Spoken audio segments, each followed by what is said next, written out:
Hey all, welcome to ShareTreck. This is Raj here. Friends, today another video about Crispr Therapeutics. The earnings are imminent for the quarter. We don't know exactly when it's going to be. And in my midday review of the markets for genomics, I always show how on the TradingView platform, the earnings date has been moving from the 30th of last month to the 1st of this month and to the 2nd and 3rd and so on. So things are moving every day, and we still don't know when Crispr is going to announce the earnings. One of our subscribers actually contacted Crispr, and he was told that we do not announce the date or something to that effect. So given that, I thought, why not look at all the information available and try to make sense of what direction things might go in. So with that aim, I have compiled a bunch of data, not from Crispr Therapeutics, but from outside sources to get a feel of what the market is thinking and what's likely to happen. That said, let's get started. Welcome back, friends. Unfortunately, we do not know the exact date of Crispr Therapeutics earnings release, and nor do we have direct insight into the progress of its operations and pipeline. And in the last earnings call, the CEO had mentioned 18 months of catalysts. So we haven't seen any so far. So I'm thinking that some catalysts should come out in this quarter's earnings, but there is no information anywhere in the news media about it. So we are navigating blind. However, as the quarterly earnings seasons are imminent, I have gathered all available information from various sources to give an overview of what we might expect. Let's look at the pipeline first. I have no information about any catalyst in any of the pipeline items beyond what we have already discussed in this channel. So here we have the pipeline for Crispr Therapeutics, and you can see that we have the SCD therapy, which is Exacel, and beta thalassemia therapy.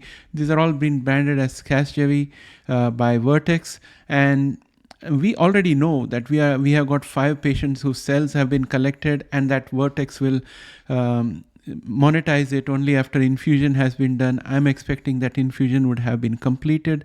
So I'm thinking that for Casgevy, not only will we get the billings for 5 infusions, but also we'll get details of more cell collections, and we'll get an idea of the velocity at which Vertex and Crispr have been able to propagate this therapy. And then we don't have any information on next-gen conditioning or anything else in that part of the pipeline. In immuno-oncology, I'm very anxious and curious, or rather looking forward to information on CTX112 and CTX131 because these are wholly owned CAR-T therapies. And as I mentioned in all my previous videos before, any positive information here could be a major catalyst. Especially because it's allogenic, and most of its competitors, which are autologous, already have black label warning from the FDA. So this is going to be a really big deal if we get any movement towards monetization or any very strong positive test data or something like that. And then if we look at CTX310 and 320, which are lead candidates out here, we don't have any information of any of them. And no information at all about the diabetes therapy, which is now almost mostly into Crispr's balance sheet because other partners have moved away, and it's in advanced stages. So any information on CTX211 would be absolutely wonderful for this stock. And of course, the others are all undisclosed programs. Maybe we get more programs and partnership information out here. And as I mentioned before, these companies are operating in what I call as stealth mode because no information is available, and big institutional investors of course have a big advantage out here because they would have analysts working for them, and they would be able to approach Crispr on a regular basis to keep on asking for information and get some nuggets of information here and there. So now next, let us look at the anticipated earnings. For this, I have scanned the internet to find out all the various analysts and what are their expectation for anticipated earnings. And what I understand is that market expectations suggest that Crispr should report a year-over-year decline in earnings on lower revenues for quarter ending June 2024. And when I see this statement, I'm thinking that probably their collaboration revenue may not come in. So that could be one aspect why the revenues could be lower. But on the other hand, they should definitely receive Casgevy earnings, and that should be part of the revenue. So I'm a bit mixed on this one, but as I said before, earnings cannot be determined very accurately for companies like CRISPR, Editas, Beam, and so on, because they don't have a standard product which constitutes 100% of their earnings. So that said, I think the stock's movement post-earnings will most probably depend on the earnings that are declared by Crispr Therapeutics, and if it's above the expectations, things should look much better. Otherwise, the stock could dive a little more before it recovers. So that's what I think could happen with the earnings. And when we go to the TradingView platform, I'll show you the earnings estimate from TradingView platform for EPS as well as for revenue. But I've also compiled a chart to track large investor behavior, because large investors may have more insights than retail investors like us. So I'm going to show you a table and we'll talk about that. So here I have a table that shows all the investors, big investors who are invested in Crispr Therapeutics, and how they have actually behaved during the period of time. On the last column out here, which says change percentage, you will see whether they have added or reduced their stake in the last quarter. So it appears that most of them have actually increased their stake. And this, in my mind, kind of demonstrates a good amount of optimism and bullishness among the large investor group, which includes institutional investors, and some of them have increases as much as 60.3%. The only aberration is Bellevue Group, which has reduced by 31%. So I think overall, in balance, I think institutional investors and large investors are bullish on Crispr Therapeutics at this point of time. As you can see in this chart out here, all the major analysts who are looking at it, they all have a different approach. Some have price targets and they range between $86 to $105.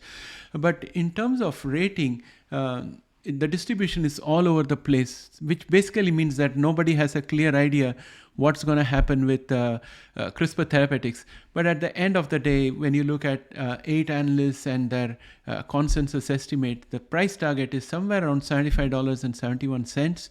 So I would round it off by saying $75 to $76 is the consensus range.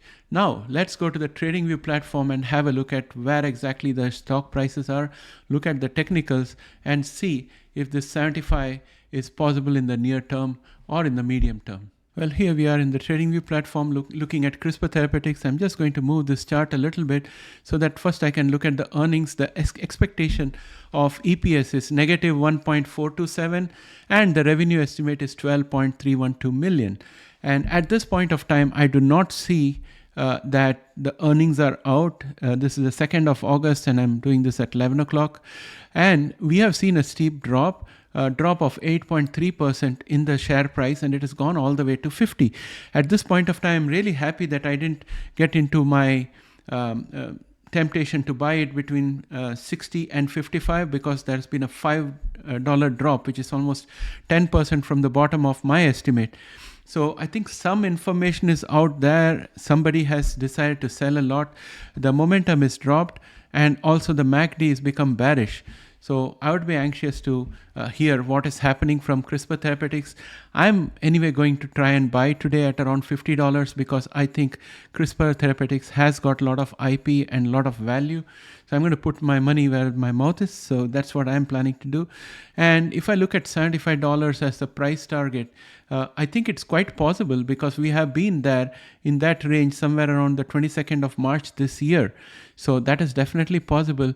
But the sad aspect of today is that we have fallen below the bull channel that we had, which was a very mild bull channel, very much sustainable, and we have fallen below that. So I do not know what lies ahead for us, and I'm going to draw a few support lines out here and resistance lines in order to see how this stock might behave. So I'm just putting a rough estimate of a support line which has now become a resistance already, and I think the next support might probably come somewhere out here. It could be a box-like structure. If I'm not mistaken, we'd have to draw a box-like structure, but somewhere out here, we might have a little bit of support. And this happens to be around 42.84. So in the markets, anything is possible, and we should be prepared. So keep that in mind. Of course, everything that I talk about here are my personal opinions and not financial advice. So please do your own due diligence.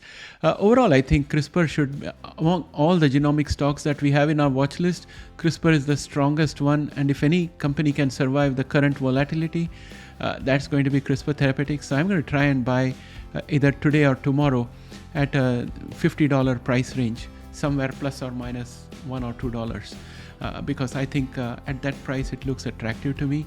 Please let me know what your thoughts are, and if any of you have seen CRISPR Therapeutics results out there, just put it in the comments below, or if you know the exact date, put it in the comments below so that I can search for it and get you some more information.